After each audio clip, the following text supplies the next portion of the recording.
नमस्कार, मैं हूं आपके साथ गौरव राजेंद्र। बुलेटिन की शुरुआत करते हैं। दिल्ली के रशियन कल्चरल सेंटर में क्रीमिया के रूस को वापस लौटने की 11वीं वर्षगांठ के उपलक्ष्य में कार्यक्रम का आयोजन किया गया, जिसमें प्रमुख रूप से डॉक्यूमेंट्री फिल्म के प्रदर्शन का कार्यक्रम हुआ और इसमें मुख्य अतिथि शिरकत करने पहुंचे बामुश्किन मंत्री पार्षद डीएचएम ने संबोधित किया।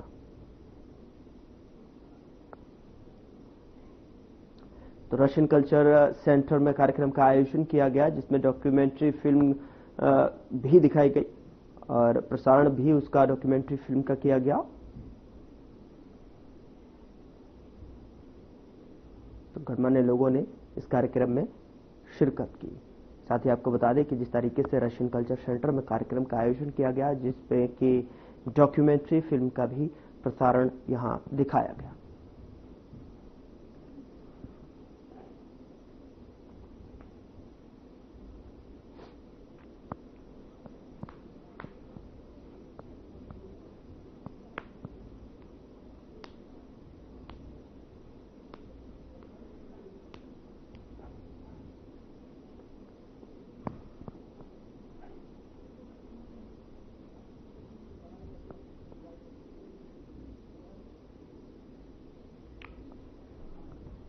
गणमान्य लोगों ने इस कार्यक्रम में शिरकत की। साथ ही आपको बता दें कि ये जो कार्यक्रम का आयोजन है रशियन कल्चर सेंटर में, इसका आयोजन किया गया था और जहां पर डॉक्यूमेंट्री फिल्म के प्रसारण के माध्यम से गणमान्य लोगों को यहां समझाया गया, दिखाया गया चीजों को, और जिस तरीके से जो है इस कार्यक्रम का थीम था उसको देखते हुए डॉक्यूमेंट्री फिल्म का भी प्रसारण हुआ।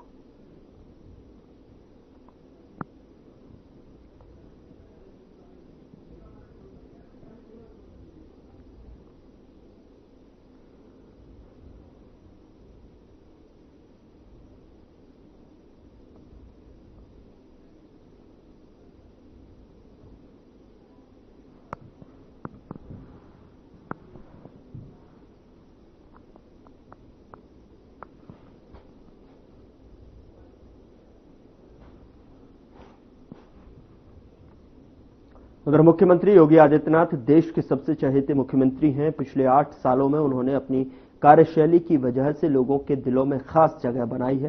सीएम योगी ने जहां प्रदेश में कानून व्यवस्था को मजबूत बनाया है, वहीं यूपी 8 वर्षों से जो है स्वास्थ्य, चिकित्सा और शिक्षा में नए कीर्तिमान स्थापित कर उत्तम प्रदेश बन चुका है। देखिए हमारी खास रिपोर्ट।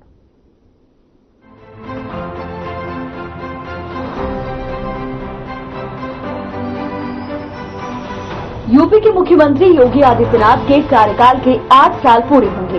उनके नेतृत्व में उत्तर प्रदेश ने कई ऐतिहासिक बदलाव और विकास देखे हैं, जिससे राज्य की दिशा में नया बदलाव आया है। योगी सरकार के 8 वर्षों में यूपी स्वास्थ्य, चिकित्सा और शिक्षा के क्षेत्र में नए कीर्तिमान स्थापित कर उत्तम प्रदेश बन चुका है। मेडिकल कॉलेजों की संख्या बढ़ी, एमबीबीएस, पीजी सीटों में विस्तार हुआ, सुपर स्पेशलिटी अस्पतालों की स्थापना से प्रदेश को नई स्वास्थ्य सुविधाएं मिली हैं। उत्तर प्रदेश, जिसे कभी बीमारू प्रदेश कहा जाता था, आज योगी सरकार के नेतृत्व में एक उत्तम और समृद्ध प्रदेश के रूप में उभर रहा है। पिछले 8 सालों में चिकित्सा, शिक्षा और स्वास्थ्य सुविधाओं में जबरदस्त सुधार हुआ। मुख्यमंत्री योगी आदित्यनाथ की दूरदर्शिता और संकल्प ने प्रदेश को सस्ती और गुणवत्तापूर्ण चिकित्सा सुविधाओं से जोड़ा है। इसके साथ ही सीएम योगी ने महिला सुरक्षा के मुद्दे का भी जिक्र किया। बहनों और भाइयों, जिस माफिया राज से, जिस दंगाइयों से इस प्रदेश को और बुंदेलखंड को मुक्त किया गया है, उसको फिर से बुंदेलखंड में पैर रखने की जगह मत देना, अन्यथा आने वाली पीढ़ी कोसेगी आप लोगों को। हम लोगों ने तो अपने स्तर पर प्रयास किया है, आपको भी इस प्रयास का हिस्सा बनना है और हिस्सा बन करके जहां कहीं कोई ऐसा माफिया खड़ा होने का दुस्साहस करता है, पुरजोर उसका प्रतिकार करने की आवश्यकता है। सरकार आपके साथ खड़ी होगी, आपके साथ खड़ी होगी। कोई भी अगर व्यक्ति ऐसे लोगों को जो गरीबों का शोषण करता है, गरीबों की, व्यापारियों की शोषण करता है, बेटियों की सुरक्षा में सेंध लगाता है, और बुंदेलखंड में विकास में बाधक बनता है, उस बैरियर को हटाने की जिम्मेदारी हमारी। हम लोग आपके साथ खड़े हैं। युवाओं के जीवन के साथ जो खिलवाड़ करेगा उसको उसकी कीमत चुकानी पड़ेगी। अन्नदाता किसानों के भाग्य को बदलने के लिए सरकार के द्वारा जो उठाए गए कदम हैं, आपने देखा होगा कल ही हमारी सरकार ने गेहूं का एमएसपी घोषित किया है। प्रति क्विंटल 150 रुपया और बढ़ाया गया है। 2425 रुपया हम लोग गेहूं का अपने अन्नदाता किसानों को उपलब्ध करवाएंगे। क्रय केंद्र खोलेंगे।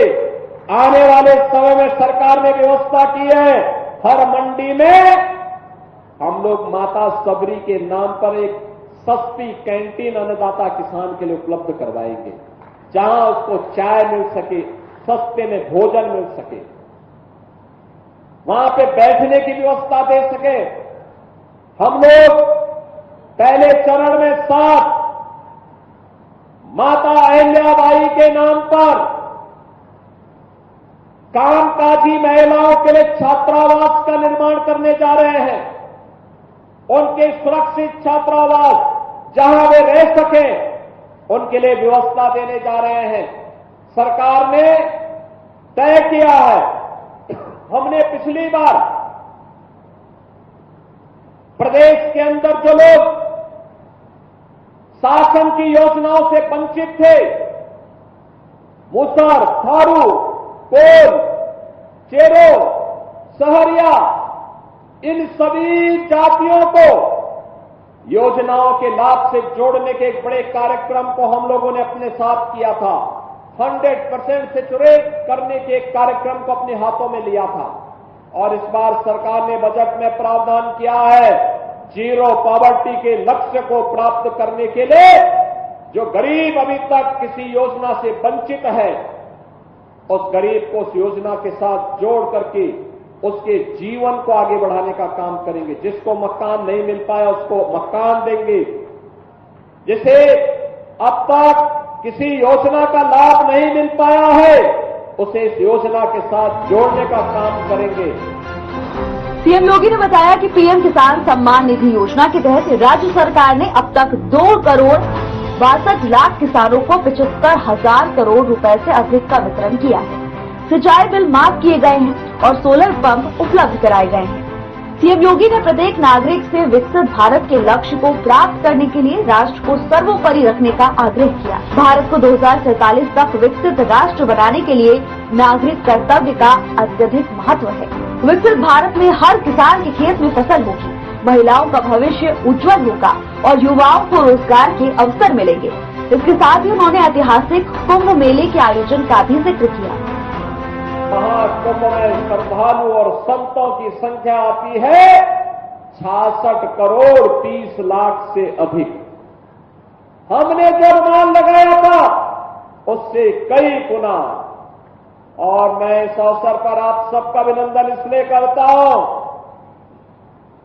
महाकुंभ की सफलता के लिए आपने भी योगदान किया, क्योंकि आपके भी जनपद से जो श्रद्धालु आया, आपने आतिथ्य सत्कार की एक नई परंपरा को आगे बढ़ाने में अपना योगदान दिया। उत्तर प्रदेश में इस दौरान लूट की घटना नहीं, छेड़छाड़ की कोई घटना नहीं, अपहरण की कोई घटना नहीं, हत्या की कोई घटना नहीं, कोई ऐसी घटना नहीं आई। और देश के अंदर उत्तर प्रदेश का नाम और दुनिया के अंदर भारत का नाम भी बना है कि सनातन धर्म का कोई आयोजन, दुनिया का सबसे बड़ा आयोजन उत्तर प्रदेश के प्रयागराज की धरती पर हो जाता है। बहनों और भाइयों, इसका सम्मान के पात्र आप भी हैं। इस प्रकार मुख्यमंत्री योगी आदित्यनाथ का कार्यकाल उत्तर प्रदेश के लिए विकास और समृद्धि का प्रतीक बन चुका है। 8 वर्षों के कार्यकाल में उनके नेतृत्व में राज्य ने कई बदलाव देखे हैं। योगी सरकार ने समाज के हर वर्ग को विकास की मुख्य धारा में लाने के लिए कई योजनाएं बनाई। आगामी समय में उत्तर प्रदेश का विकास और भी तेजी से होगा और योगी आदित्यनाथ के नेतृत्व में प्रदेश को नई ऊंचाइयों तक ले जाने की दिशा में कदम बढ़ाए जाएंगे।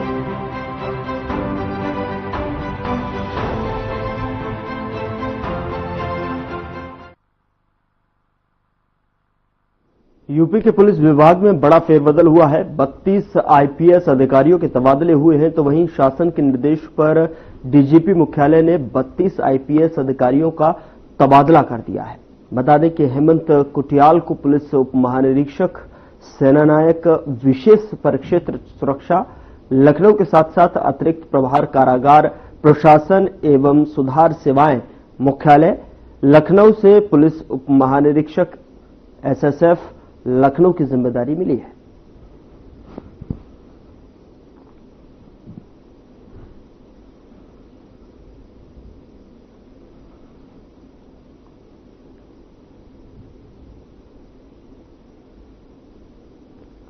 मुख्यमंत्री योगी आदित्यनाथ ने सहारनपुर में मुख्यमंत्री युवा उद्यमी विकास अभियान के अंतर्गत 365 उद्यमियों को 14 करोड़ 70 लाख और कुल 49 करोड़ का ऋण वितरण किया है।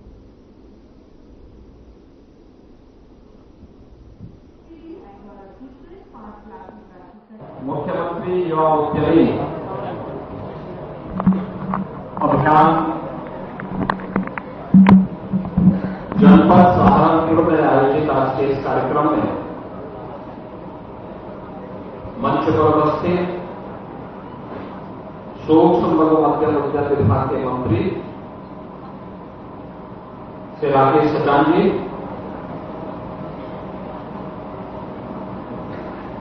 प्रदेश सरकार के आईटी एंड इलेक्ट्रॉनिक्स विभाग के मंत्री और प्रभारी मंत्री सहारनपुर श्री सुनील शर्मा जी, प्रदेश सरकार में मंत्रिमंडल के मेरे सहयोगी पीडब्ल्यूडी के राज्य मंत्री श्री ब्रजेश सिंह जी, औद्योगिक विकास के राज्य मंत्री श्री जसवंत सैनी जी, महापौर नगर निगम सहारनपुर डॉक्टर अजय कुमार जी, जिला पंचायत अध्यक्ष श्री मांगेराम चौधरी जी, माननीय विधायकगण श्री राजीव कुंवर जी, श्री कीरत सिंह जी, श्री मुकेश चौधरी जी, श्री देवेंद्र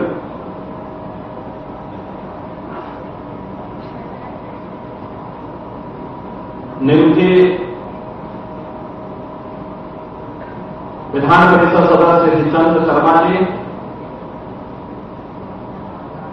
भारतीय जनता पार्टी के जिला के अध्यक्ष श्री महेंद्र सिंह जी, महानगर अध्यक्ष श्री शीतल बिश्नोई जी, जिला प्रभारी देवेंद्र कुमार शर्मा जी, आज के इस कार्यक्रम में उपस्थित सहारनपुर के सभी गणमान्य नागरिकगण, हमारे युवा उद्यमी साथियों, बहनों और भाइयों,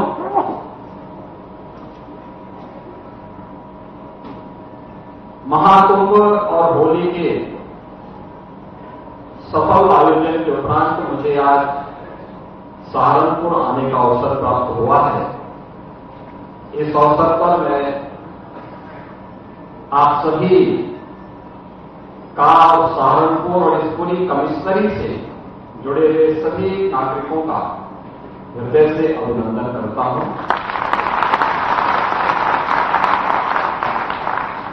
मैं जब सहारनपुर आता हूं तो मुझे यहां के ऊर्जावान उद्यमी और युवाओं, यहां के अन्नदाता किसानों से बहुत कुछ जानने और सीखने का अवसर प्राप्त होता है। एक अलग ही ऊर्जा सहारनपुर के अंदर देखने को मिलती है और उस ऊर्जा के साथ जब डबल इंजन की सरकार की ताकत जुड़ती है तो सहारनपुर जैसे जनपदों को अपनी एक नई पहचान प्राप्त होती है।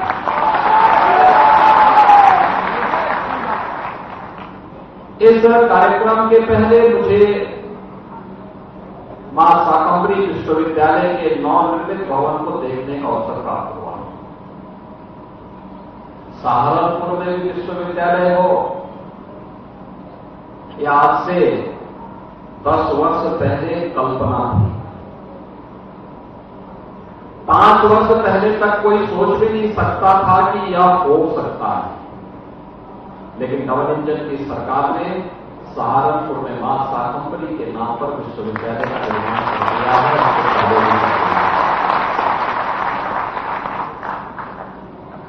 मां शाकंभरी के धाम का सुंदरीकरण हो और वहां पर हर सीजन में, सर्दी हो, गर्मी हो या बरसात, आने वाले समय में श्रद्धालु जनों को कोई समस्या न हो। आज इसके बाद हमारी बैठक होगी, बैठक के बाद फिर मुझे वहां जाकर के यही सब देखना है कि कैसे ये सब हो सकता है, उसको भी हम पूरा करें। सहारनपुर को दिल्ली से जोड़ने के लिए और सहारनपुर को लखनऊ से जोड़ने के लिए अच्छी कनेक्टिविटी हो। आने वाले समय में दिल्ली की दूरी आपकी मात्र 1.25 घंटे की, क्योंकि सहारनपुर मात्र घंटे के 1-2 जगह काम हो रहे हैं। यह कार्य जैसे ही कंप्लीट होगा, आपकी कनेक्टिविटी उतनी ही बेहतर हो जाएगी। सहारनपुर की यहां की पहचान को एक वैश्विक मान्यता मिले, 1 डिस्ट्रिक्ट 1 प्रोडक्ट के माध्यम से फूड कार्बिंग को आज वैश्विक मान्यता मिल रही है। लगभग 1000 करोड़ रुपए का यहां का फूड कार्बिंग का प्रोडक्ट एक्सपोर्ट हो रहा है, यानी दुनिया की मार्केट में पहुंच रहा है। ये कारीगर पहले भी थे, हस्तशिल्पी पहले भी थे, लेकिन पिछली सरकारों को उन्हें वोट बैंक बनाने से ही फुर्सत नहीं थी। उनके उत्थान के लिए ईमानदारीपूर्वक प्रयास हो, उनको डिजाइन मिल सके, उनको टेक्नोलॉजी मिल सके, उनके लिए पैकेजिंग की व्यवस्था हो सके और उनको एक्सपोर्ट की भी सुविधा प्राप्त हो सके। पिछली सरकारें इस पर कहां फुर्सत थी। जब प्रदेश का मुखिया 12 बजे सो के उठेगा तो तब तो क्या 12 बजे सो के उठेगा तो फिर उसको तैयार होने में 2 बज जाएंगे, फिर उनका पिकनिक का समय और अपनी मित्र मंडली के साथ समय व्यतीत करने का समय भी फिर उनका ऐसे ही गाया होता था। वो निकल जाते थे, पब्लिक तरसती रहती थी और उल्टे उनके गुर्गे प्रदेश को तबाह करते थे। हर जिले में उन्होंने 1 डिस्ट्रिक्ट 1 माफिया दे दिया था। हमने 1 डिस्ट्रिक्ट 1 प्रोडक्ट दिया है, हस्तशिल्पी और प्रोडक्ट को पहचान है। उस पहचान को वैश्विक मान्यता मिले और रोजगार का सृजन हो। उत्तर प्रदेश इस दिशा में तेजी के साथ आगे बढ़ रहा है। आज आप देख रहे होंगे 1 डिस्ट्रिक्ट 1 प्रोडक्ट को देश के अंदर भी दुनिया के अंदर भी मान्यता मिल रही है। उत्तर प्रदेश के अंदर एक तरफ यहां के स्थानीय कारीगर, हस्तशिल्पी और अन्नदाता किसानों के प्रोडक्ट को वैश्विक मान्यता मिल रही है, तो रोजगार का सृजन यही हो रहा है, नौकरी यही मिल रही है, काम धाम कारोबार यही पनप रहा है। और दूसरी तरफ पिछली सरकारों के उन गुर्गों को जो 1 डिस्ट्रिक्ट 1 माफिया पैदा किए थे, उनको भी रसातल तक पहुंचाने का काम सरकार ने बखूबी किया। और इसलिए बहनों भाइयों, आज हम लोग एक नई स्कीम के साथ आपके बीच आए, क्योंकि यह आपकी पहचान है। आपकी उद्यमता को सम्मान मिले, आपके परिश्रम के सामने शासन नतमस्तक हो, उसको प्रोत्साहित करे। इसी के लिए सरकार आपके पास होती है। सरकार इसी के लिए बनाई जाती है। सरकार इसलिए नहीं बनाई जाती कि भाई भतीजावाद करके हम लोग सत्ता में लूट शुरू कर दें। अभी आपने देखा होगा होली की खुशबू को कितना उत्साह के साथ भर में 60,244 युवाओं की भर्ती एक झटके में रिजल्ट निकाल करके कर दी है। सहारनपुर के बहुत सारे युवाओं को उसमें नौकरी मिली है। आपके गांव, आपके मोहल्ले के बहुत सारे युवा होंगे, बधाई दीजिए उनको। और मैं अपने मान्य विधायकों से भी कहूंगा कि अपने अपने विधानसभा में चिन्हित करिए, एक बार जब तक ट्रेनिंग के लिए जाते हैं एक बार बैठिए उनके साथ में, किसी होली मिलन के कार्यक्रम में बुलाइए उनको। और इसमें भी 12,000 से अधिक बेटियां भर्ती हुई हैं। आप सोचिए 1947 से लेकर 2017 तक उत्तर प्रदेश पुलिस बल में केवल 10,000 महिलाएं कार्यरत थी, कुल 10,000। और हमने एक ही भर्ती में 12,000 से अधिक बेटियों को भर्ती कर दिया। और इससे पहले भी 1,56,000 भर्ती हमने की। अब मुझे बताओ, जो लोग अपने समय में भाई भतीजावाद के कारण कुछ नहीं कर पाते थे, वे कहते हैं भर्ती कहां हो रही है। अरे जिन्होंने 7,244 किया है, ये भी भर्ती है। और इससे पहले 7,500 उत्तर प्रदेश के नौजवानों को सरकारी नौकरी तो दी गई है, वह भी भर्ती है। अब कोई आरोप नहीं लगाता भाई भतीजेवाद का, जातिवाद का आरोप नहीं लगाता, क्षेत्र का या भाषा का आरोप नहीं लगाता। अब किसी एक गांव के लोग भर्ती नहीं हो सकते। अब तो प्रदेश के 75 जनपदों का युवा भर्ती होता है, हर नौकरी में उसका नाम आता है, वो आगे बढ़ता है। उसके लिए कोचिंग की व्यवस्था पूछे मुख्यमंत्री अभी कोचिंग की व्यवस्था के माध्यम से हमने उसको आगे बढ़ाने का काम किया। हर युवा प्रतिभाशाली है, उसको आगे बढ़ने का अवसर मिलना चाहिए। और यह सरकार ने क्या विश्वविद्यालय यहां पर जब आगे बढ़ेगा, तेजी के साथ कार्य करना प्रारंभ करेगा, विश्वविद्यालय सहारनपुर को एक नई पहचान देगा, एक नई पहचान देगा।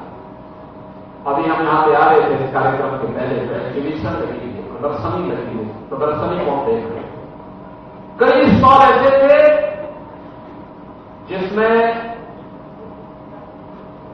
उन्होंने मुख्यमंत्री युवा उद्यमी योजना के अंतर्गत ही बैंक से लोन दिया था। और आज कुछ ही दिनों के अंदर उनका कारोबार आगे बढ़ गया। याद रखना, बिजनेस में व्यक्ति के अंदर संतुष्टि का भाव हो, अनावश्यक लालच न हो और मेहनत करने का जज्बा हो। जिस क्षेत्र में हम प्रवेश करते हैं उनकी जानकारी हो और उस जानकारी के आधार पर हम आगे बढ़ सके, तो कोई समस्या नहीं आ सकती। डबल इंजन की सरकार जब कार्य करती है तो उसके लिए लोकहित और राष्ट्रहित सर्वोपरि है। और उस लोकहित और राष्ट्रहित को ध्यान में रख करके हम किसी कार्यक्रम को आगे बढ़ाते हैं। महाकुंभ का आयोजन अभी हुआ है 13 जनवरी से लेकर 26 फरवरी के बीच 45 दिन के आयोजन। 66 करोड़ से अधिक श्रद्धालु प्रयागराज की धरती आए। 66 करोड़। सहारनपुर तो। बुलेटिन में मेरे साथ इतना ही, पर अब वक्त हो चला है डॉक्टर राकेश गुप्ता के साथ हमारे खास कार्यक्रम प्लस माइनस का। दोस्तों, आपने महसूस